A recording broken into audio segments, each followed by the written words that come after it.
Olá pessoal, bem-vindos a mais uma aula de Química. Na aula de hoje a gente vai falar sobre tabela periódica, mas por enquanto vamos fazer distribuição eletrônica de alguns elementos aqui para tomar como base para depois estudar a classificação dos elementos. Então eu vou pegar aqui dois elementos para a gente ver a distribuição eletrônica deles. Eu vou pegar o cloro. Lembrando que esse aplicativo aqui eu deixei o link para vocês no Classroom na outra aula e ele está disponível tanto na Microsoft Store quanto na Play Store. Pelo que eu vi, ele não está disponível para iOS, para iPhone, então só Android e dispositivos Windows. Então veja só, vamos distribuir aqui o cloro. Lembrem que aqui eu tenho o primeiro nível, nível 1, e aqui eu tenho o subnível S, e eu tenho esse número quântico aqui, que é o número quântico, o terceiro número quântico, né, número quântico magnético. E percebam que aqui cabem dois elétrons, né? Então eu coloco dois elétrons aqui, eu tinha 17 aqui, ó. E agora eu só tenho 15. Depois que eu faço essa distribuição aqui, percebam que eu tenho os dois elétrons e cada elétron tem o seu spin, um menos meio e outro mais meio. E eles estão aqui, ó, no subnível S. O próximo subnível, seguindo o diagrama de distribuição de Linus Pauling, é o 2S. Então, quando eu clico lá, aparece já aqui, ó, 2S.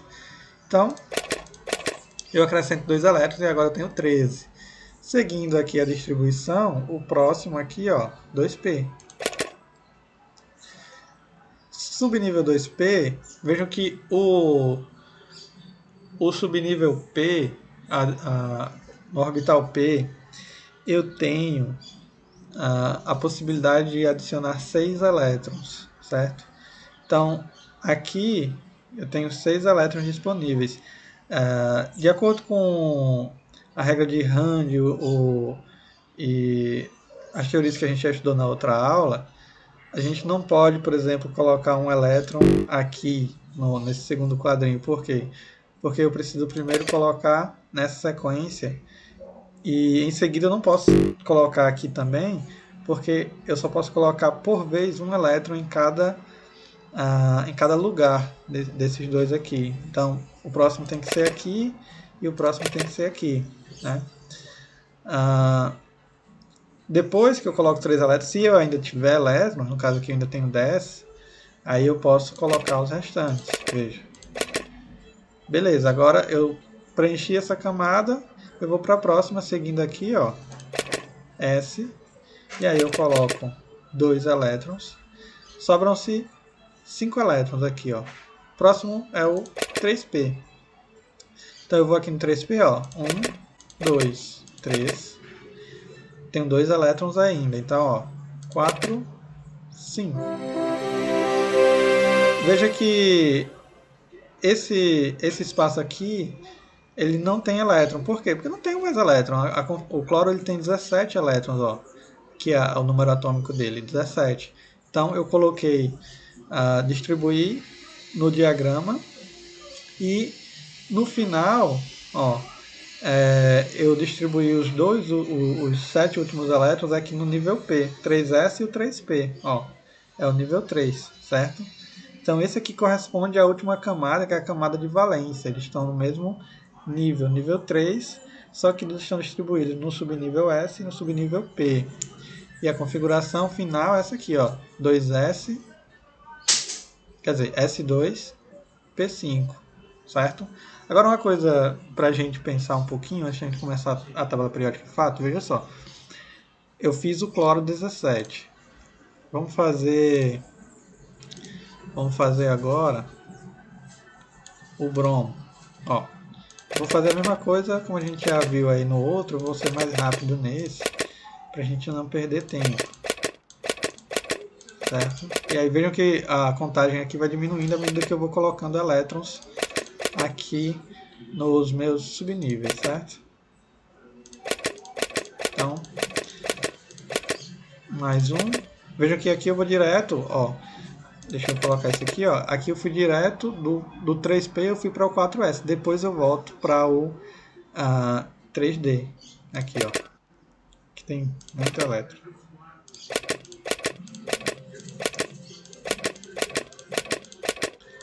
Certo?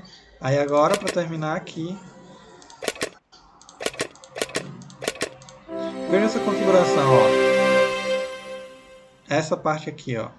4S2, então S2, P5.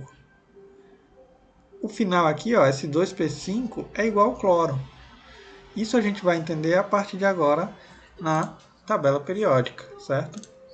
Então, a gente, como seres humanos, a gente tem essa característica de querer classificar as coisas, de querer dar nome, de querer juntar informações. Isso é uma coisa que a gente é intrínseco da gente, né? Então, com as substâncias químicas, isso não é diferente, certo? Existem diversos tipos de elementos químicos. O número de elementos químicos conhecidos ele foi aumentando ao longo dos séculos. Vejam que nesse gráfico aqui, ó, se a gente observar, até aqui o século XVII, a gente tinha 14 elementos conhecidos. Do século XVII para o século XVIII, a gente aumentou para 33, ou seja, mais que dobrou em apenas um século. Então, e quando a gente passa aqui do século XVIII para o século XIX, esse valor foi quase o triplo, né? Chegando a 83. E no século XX, esse valor chegou a 112. Hoje a gente tem 118 elementos conhecidos, certo? Então, aqui nesse gráfico, vejam que eu tenho aqui classificação periódica de Mendeleev, a gente vai ver isso depois, mas só para ser um marco aqui, ó, mais ou menos em 1875, né, um pouco mais, e a partir daí vejo que os elementos eles cresceram bastante, né, quantidade, e aqui nessa faixa você já tem a parte de elementos sintéticos, são elementos criados, né, em laboratório. Então, com o passar dos séculos, aumentou bastante a quantidade de elementos da forma que a gente entende hoje em dia. O grande aumento no número de elementos no século XIX obrigou os cientistas a imaginarem gráficos, tabelas ou formas de classificar todos os elementos que ficaram reunidos em grupos semelhantes. Veja só, imagine que no século XVII você tinha 14 elementos, você não precisava de uma forma de classificá-los, porque você só tinha 14 elementos, né? Algo extremamente simples de classificar, né? Não é algo difícil, não é algo complicado. Agora, à medida que você tem 112 elementos, né, 83 elementos, aí a gente precisa ter uma forma de classificar esses elementos reunidos em um único lugar para facilitar a nossa vida. Às vezes você precisa de uma informação e você pode obtê-la de forma simples se esses elementos estiverem reunidos em algum banco de dados, por exemplo. Em 1817, o cientista alemão Johann Debereiner agrupou alguns elementos em tríadas, né, que eram grupos de 3 elementos com propriedades semelhantes. Então, se a gente pegar, por exemplo, aqui, ó, lítio, sódio e potássio, eles são elementos semelhantes, eles têm características semelhantes. Depois a gente vai ver com mais detalhes alguns pontos sobre isso. Ou então cloro, bromo e iodo, eles também têm características semelhantes. Uma delas, como eu mostrei agora há pouco para vocês, é na configuração eletrônica lá, na última camada, na camada de valência, por exemplo, o cloro e o bromo, eles têm a mesma quantidade de elétrons. Isso é uma semelhança entre eles. Obviamente que na época não se sabia exatamente que eles tinham essa mesma classificação, mas à medida que o tempo foi passando, novas classificações foram sendo também desenvolvidas. Por exemplo, em 1862, Alexander Chiancortot imaginou o grupamento dos elementos químicos sobre um parafuso na ordem de suas massas atômicas. Então, desse modo, ao passarmos por uma certa vertical, encontraríamos elementos com propriedades semelhantes. Por exemplo, se a gente pegasse esses elementos que eu mostrei agora há pouco, lítio, sódio e potássio, e a gente fosse fazendo esse movimento aqui de parafuso, à medida que você vai dando voltas, a gente vai obtendo elementos com propriedades semelhantes, o que foi denominado parafuso telúrico de Chiancortot, né? Em 1864, o inglês John Newland colocou os elementos químicos em ordem crescente de massa atômica e verificou que as propriedades se repetiam a cada 8 elementos, excluindo-se o hidrogênio. Isso era semelhante ao que acontece com as notas musicais, né? E aí surgiu a lei das oitavas de Newland. Então, por exemplo, as notas musicais, elas vão e se repetem periodicamente, né? Aqui nessa sequência, depois ela se repete novamente, né? Ou seja, segundo ele, os elementos, as propriedades dos elementos, elas se repetiriam periodicamente, ou seja, de forma constante. Em 1913, o físico inglês Henry Dewey e o Moseley, eles estavam trabalhando com o espectro de raio-x dos elementos, quando verificou-se que a raiz quadrada da frequência dos raios-x, produzido pela emissão do núcleo atômico de um elemento, era diretamente proporcional ao número atômico do mesmo elemento, né? Então, Moseley supôs, então, que o número atômico do elemento representava o número de cargas positivas do núcleo de cada átomo e, portanto, estava relacionado às propriedades dos átomos. A partir daí surgiu essa possibilidade de classificar os elementos não só pela massa, mas também com relação ao número atômico.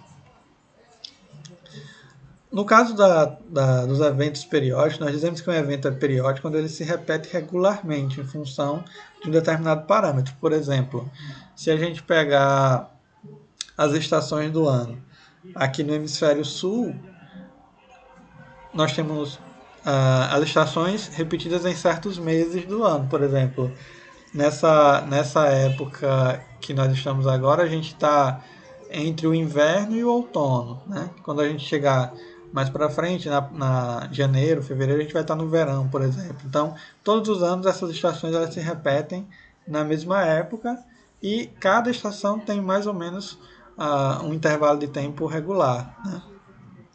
Então, são repetições que ocorrem em períodos. Cada período do ano tem uma determinada estação. Então, as propriedades dos elementos, assim como as fórmulas e propriedades das substâncias simples e compostas que elas formam, são funções periódicas de suas massas atômicas. Então, um evento periódico ele vai se repetindo aqui ao longo do tempo. E aí, com base nessas hipóteses da periodicidade, tiveram várias teorias sobre os elementos químicos. Então, algumas dessas hipóteses a gente já viu e vamos continuar vendo algumas outras a partir de agora. Então, por exemplo, nós temos a hipótese de Moseley, foi confirmada em 1920 pelo físico inglês Chadwick, que fazia parte da equipe de Rutherford, que a gente já estudou na questão das medidas da carga nuclear, né? Rutherford estudava a estrutura atômica para tentar descrevê-la com detalhes e de forma adequada. E o Moseley fez parte de algumas pesquisas e algumas contribuições para esse ponto.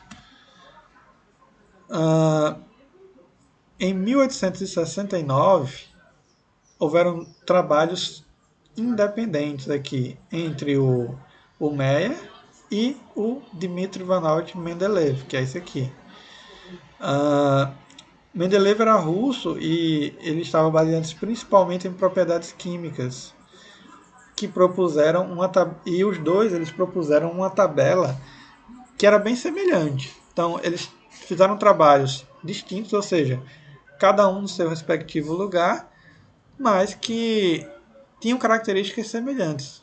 É como se você está trabalhando, escrevendo um trabalho sobre um tema e outra pessoa do outro lado do mundo está fazendo a mesma coisa que você está fazendo e as duas são semelhantes porque eles estavam trabalhando com as mesmas perspectivas, eles tinham ideias semelhantes sobre o que acontecia com relação à classificação periódica, certo? Então, na próxima aula a gente continua com essa parte aqui, falando do Mendeleev, e a gente pausa por agora, certo?